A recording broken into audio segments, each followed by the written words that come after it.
একদম নরম তুলতুলে সুজির রস পুলি পিঠা এই ঠান্ডায় বানিয়ে দেখতে পারেন। এই পিঠে বানাতে কোনো ঝামেলা নেই, একদম কম সময় তৈরি করা যায় আর খেতেও দুর্দান্ত লাগে। তো একটা বোলের মধ্যে হাফ কাপ সুজি, হাফ কাপ দুধ দিয়ে দিলাম। এবার সুজি আর দুধটাকে ভালোভাবে মিশিয়ে এইভাবে ঢাকনা চাপা দিয়ে মানে সুজিটাকে ভিজিয়ে 10 মিনিট মতো রেস্টে রাখবো। 10 মিনিট মতো ঢাকনা চাপা দিয়ে রেখেছিলাম, সুজি কিন্তু ভালোভাবে ভিজে গেছে।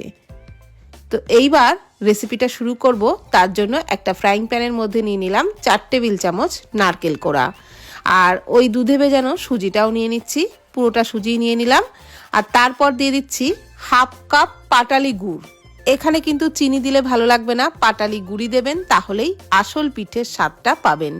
এইবার একদম লো টু মিডিয়াম ফ্লেমে নাড়াচাড়া করে, অনবরত নাড়াচাড়া করে একটা মন্ড মতো কিন্তু বানিয়ে নেব। আস্তে আস্তে দেখবেন গুড়টাও একদম গলে যাবে আর এটাও কিন্তু একেবারে পাতলা হয়ে যাবে। তো তারপর আবারও নাড়াচাড়া করতে করতে একটা মন্ড মতো তৈরি করে নিতে হবে।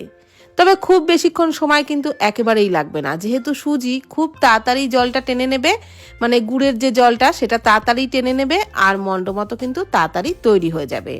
তো এইরকম যখন ফ্রাইং প্যান থেকে একেবারে উঠে আসবে, একদম ডোয়ের মতো তৈরি হয়ে যাবে, তখন ওটাকে নামিয়ে একটু ছড়িয়ে দিতে হবে। হালকা ঠান্ডা করে নেওয়ার পর মানে উষ্ণ গরম অবস্থাতেই কিন্তু ভালো করে মেখে নিতে হবে।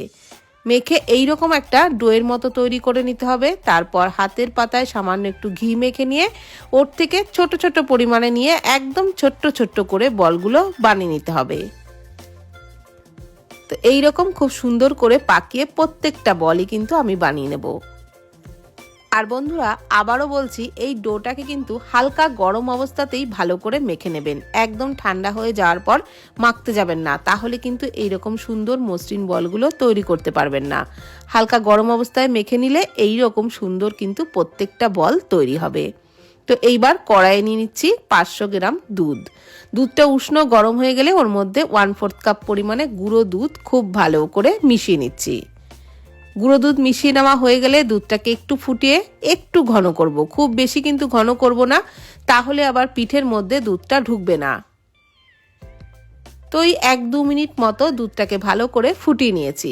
এইবার গ্যাসের ফ্লেম বন্ধ করে দিলাম। তারপর ওর মধ্যে দিয়ে দিচ্ছি হাফ কাপ পাটালি গুড়।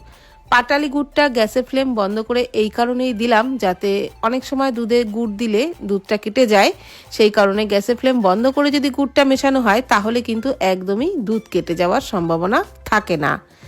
গুড় দুধের সাথে মিশে গেলে পিঠেগুলো দুধের মধ্যে ঢেলে দিলাম, আর পিঠেগুলো ঢেলে দেওয়ার পরপরই গ্যাসের ফ্লেম অন করে দিয়েছি।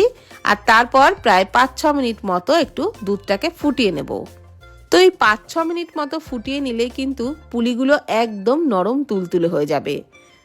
এইবার গ্যাসের ফ্লেম বন্ধ করে ঠান্ডা হয়ে যাওয়া পর্যন্ত রেখে দেব। তারপর ঠান্ডা হয়ে গেলে পরিবেশন করব। পিঠে তো সবসময় ঠান্ডাই খেতে দারুণ লাগে। তো একটা পিঠে আপনাদের কেটেও দেখাচ্ছি, কতটা নরম হয়েছে দেখে বুঝতেই পারবেন।